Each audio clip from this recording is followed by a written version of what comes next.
안녕하십니까? 배팅 부동산 베이비 부머 은퇴 인구 통계 있는 그대로 한번 봅시다.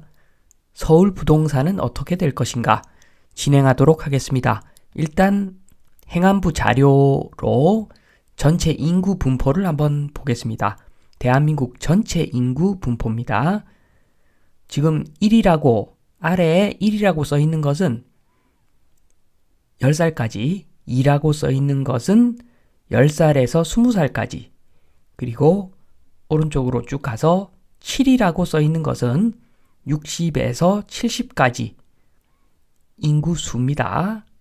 지금 보시면은 8, 그러니까 70에서 80, 그 이후에는 인구가 당연히 별로 없겠죠. 많이 돌아가셨기 때문에 별로 없을 것이고, 지금 문제가 되는 게 7번 지금 점선을 그어 놓은 저 연령대가 지금 문제가 된다는 겁니다.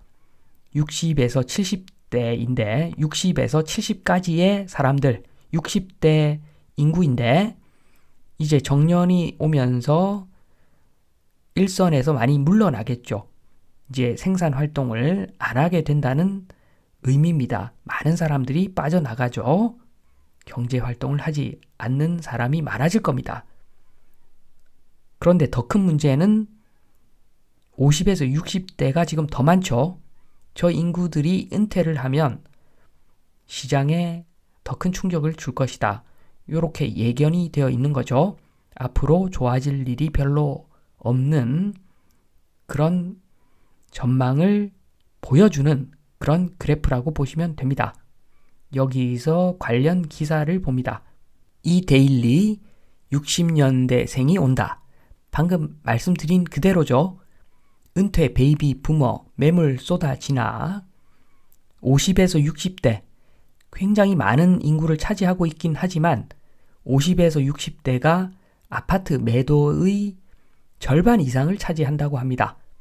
아무리 50대, 60대가 많아도 인구수가 많아도 좀 과하죠. 절반 이상 매도, 이것은 좀 과합니다. 매도 물량의 절반 이상이다.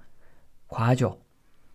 그래서 충분히 소득 줄어들면서 급한 매물 50에서 60대가 쏟아내고 있다. 그렇게 볼 수도 있는 그런 상황입니다. 중장기적으로 더 매물 늘어나겠죠. 부동산에 좋을 것이 없습니다. 인구 감소는 부동산에 전혀 좋을 게 없습니다. 여기서 지역마다 다르다라는 이야기가 나오죠. 그래서 다른 지역들, 지역별로 한번 보겠습니다. 똑같은 자료인데 지금 그래프는 경기도 따로, 서울 따로, 부산 따로, 충남 따로 통계를 낸 자료입니다. 지금 보시면 괜찮을 거라고 이야기하는 경기와 서울이 오히려 더 문제가 심각한 모습의 그래프를 보여주고 있습니다. 물론 경기도는 좀 위험하겠지만 서울은 인구 유입이 또 있을 확률이 높죠. 사실은 어느 정도는 인구 유입이 있을 겁니다. 그런데 서울 자체적으로 젊은 인구가 너무 작아서, 젊은 인구가 10대, 20대가 너무 작아서 인구를 보충받아도 결코 인구가 늘어나지는 않겠죠. 물론 다른 지역보다는 좀 괜찮을 겁니다. 유입 기대감이 있기 때문에. 그리고 부산, 충남 보시면 경기, 서울보다 그래프 모양은 좋지만 마찬가지입니다. 스케일만 좀 다를 뿐이지 부산, 충남도 안 좋아지는 것은 매한가지입니다. 또 다른 지역을 보면은 전남, 강원, 제주, 세종인데 전남, 강원이 상황이 안 좋고 제주, 세종이 상황이 조금 더 괜찮은 것 같습니다.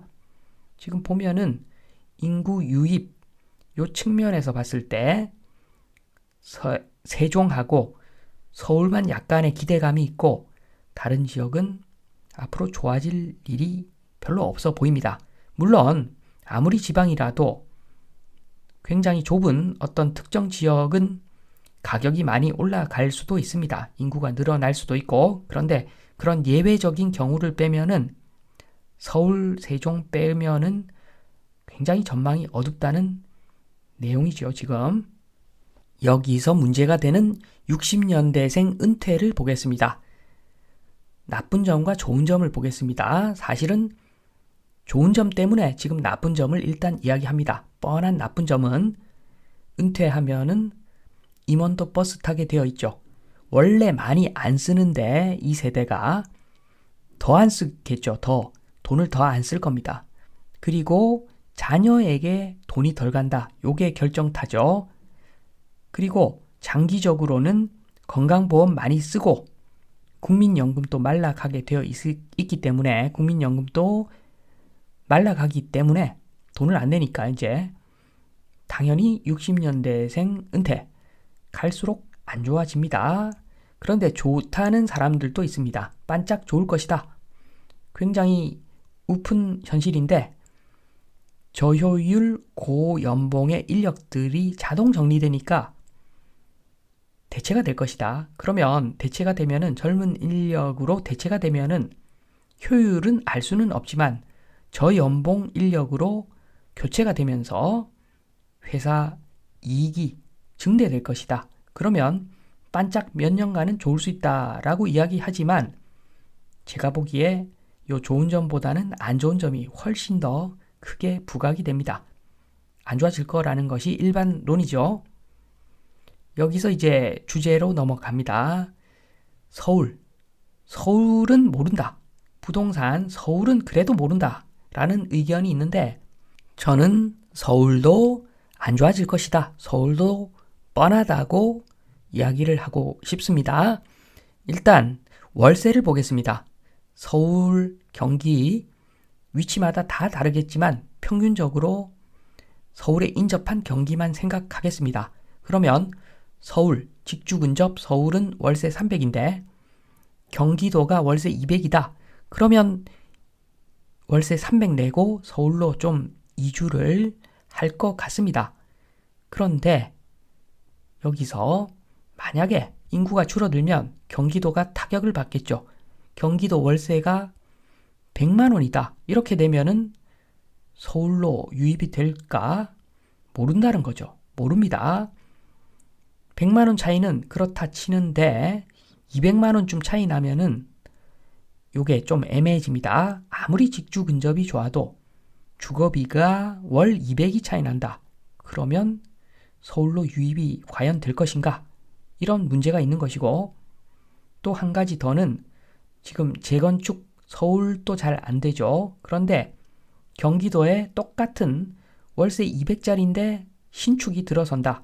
그러면 직주 근접도 좋지만 깨끗한 데서 살고 싶다. 라고 해서 서울에서 오히려 경기도로 나갈 가능성마저 있습니다. 인구가 계속 줄어드니까. 그리고 여기서 결정타가 직주 근접이라고 했는데 인구가 줄어들면 일자리도 줄어들죠. 일자리가 안 좋은 일자리만 줄어드는 것이 아닙니다. 인구가 줄어들면 좋은 일자리도 줄어들고 안 좋은 일자리도 같이 줄어들겠죠. 인구가 줄어드니까. 그러면 지금은 월 300 감당 가능한 사람들이 많은데 나중에 인구 줄고 나면 인구가 줄어들고 나면은 내수 경제가 쪼그라들어 가지고 월 300 감당이 안 되는 사람들이 더 많이 늘어나겠죠. 정확하게는 월 300 감당할 수 있는 사람들이 줄어들 겁니다. 월 300 감당이 안 되니까 서울 월세도 300만 원 고수를 계속할 수 있을 것인가? 이것도 의문점입니다. 그래서 서울은 무조건 괜찮다. 서울은 무조건 인구 유입이 있어서 괜찮다. 이렇게 볼 것은 아니라고 봅니다. 어떤 사람들이 서울에 가는가? 또 왜 서울에 가는가?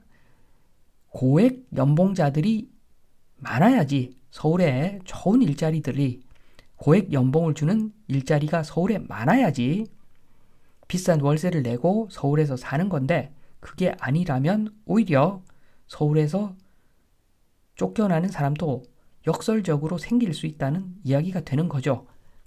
그래서 지금 이 그래프 보겠습니다.